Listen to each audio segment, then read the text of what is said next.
What's good, YouTube? Welcome back to my crypto journey. My name is Rodney, and on the eve of the saitamask release, I wanted to make a very important video on Safemoon and drawing parallels between Safemoon and Saitama, because I think this is a very important video.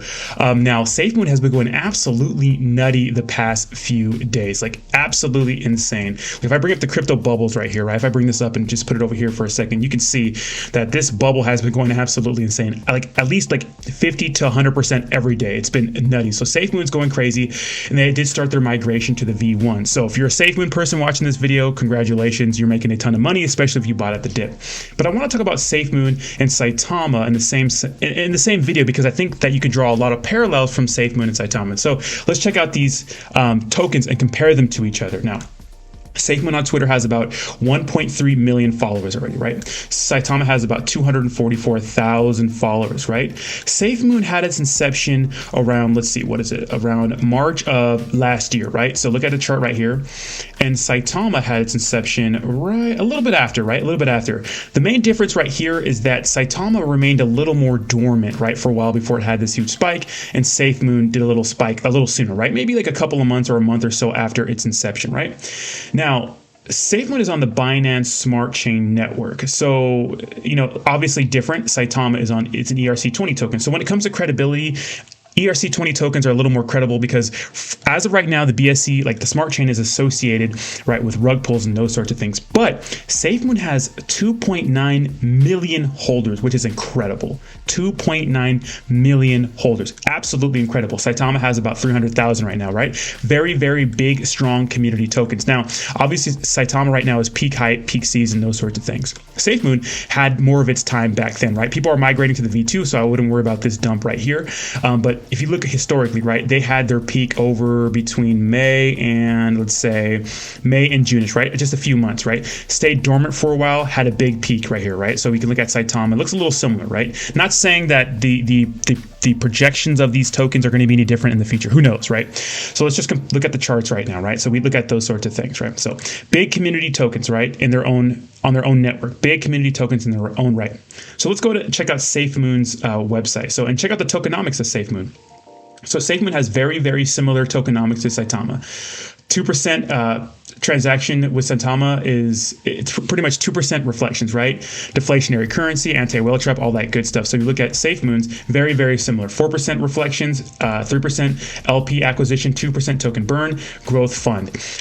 So Safemoon right now, similar tokenomics as Saitama. Okay, so keep that in mind. Now, a lot of times for some of these deflationary currencies, they can't get on big exchanges, right? Saitama is fighting its own battle by trying to get on some larger exchanges, and they can't. Now, the issue I'm hearing is the fact that they are a deflationary currency, the reflections and those sorts of things.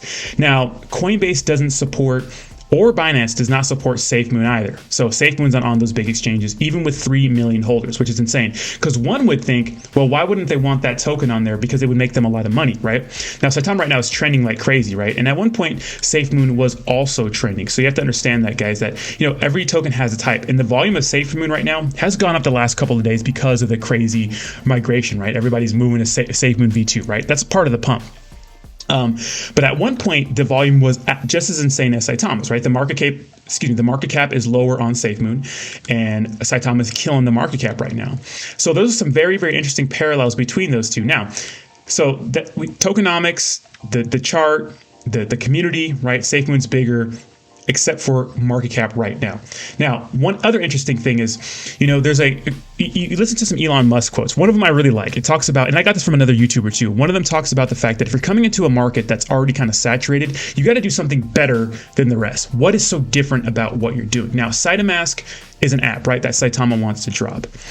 Keep in mind, Safemoon has been there, kind of done that, got the t-shirt. If we go over here to the Google Play Store, you can see that Safemoon actually has an app, right? Saitama wants to it's going to be putting out an app this Saturday, right? So Safemoon has that app on the Google Play Store.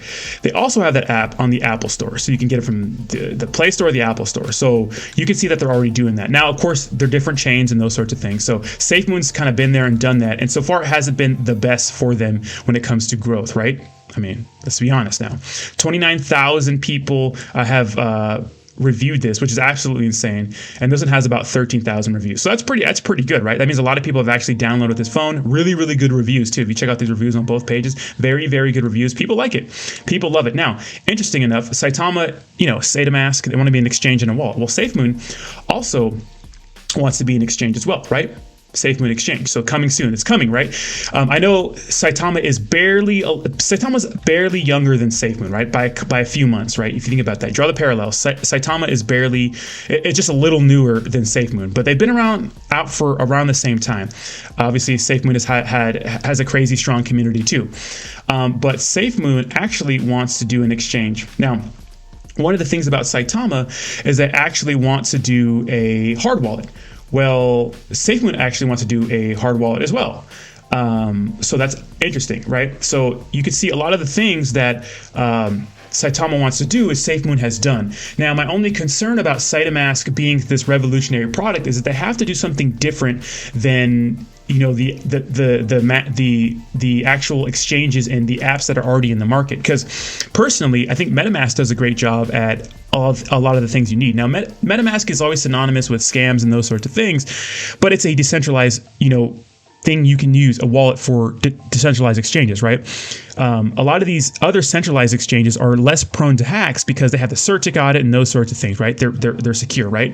But MetaMask does a lot of the things you need to do in order to inspire a bunch of people to move from their MetaMask, to move from their L banks and Bitmarts and stuff like that to saitamask. It's going to have to be doing something very, very compelling. I worry that this could just be a flash in the pan from a lot of the people that think this is going to go to the moon. It could absolutely go to the moon, but I just have a problem because look at the tokens that they're listing on the first wave. And to top that all off, you got to keep in mind that saitamask, the V1 version, is not going to have all the things we want, right? The staking and those sorts of things, the cross-chain, functionality where you can do different things on different blockchains, right? A lot of apps and wallets have not been able to figure that out yet. And Saitama's having these first wave of tokens on there. Now, TARP, Wafer, Lily Finance, especially TARP and Lily Finance, are going to go parabolic, right? People want to get on these tokens, which is going to create a lot of volume for Saitama. And they're going to be crazy spikes in the short term, but I wonder long term what's going to happen. Now, see Saitama right here, these tokens and some of the other tokens that are coming down later, these tokens are kind of competition for an L bank, for a Bitmart. Some of the smaller ones are not really competition for Coinbase and Binance. So I think it's very important that you pay attention to those sorts of things when you're really predicting the future of Saitama. Now, they can be revolutionary, but they have to do something different than people before them like Safemoon and many other projects that have a wallet and an exchange out there, because a lot of people have wallets and exchanges, right? What can we do differently? I know people talk about Saita education, but to me, it's kind of a vague term, right? And Safemoon has a crazy deep community. So it's very interesting to see the parallels between those two tokens and to see how they're doing today and those sorts of things. So let me know what you think in the comments down below. What do you think of Safemoon? Are you a holder in Safemoon, Saitama, both? I'm interested to hear your opinions. And did you draw any parallels from this video? Because I sure did. So let me know what you think in the comments down below, and I'll talk to you soon. Peace.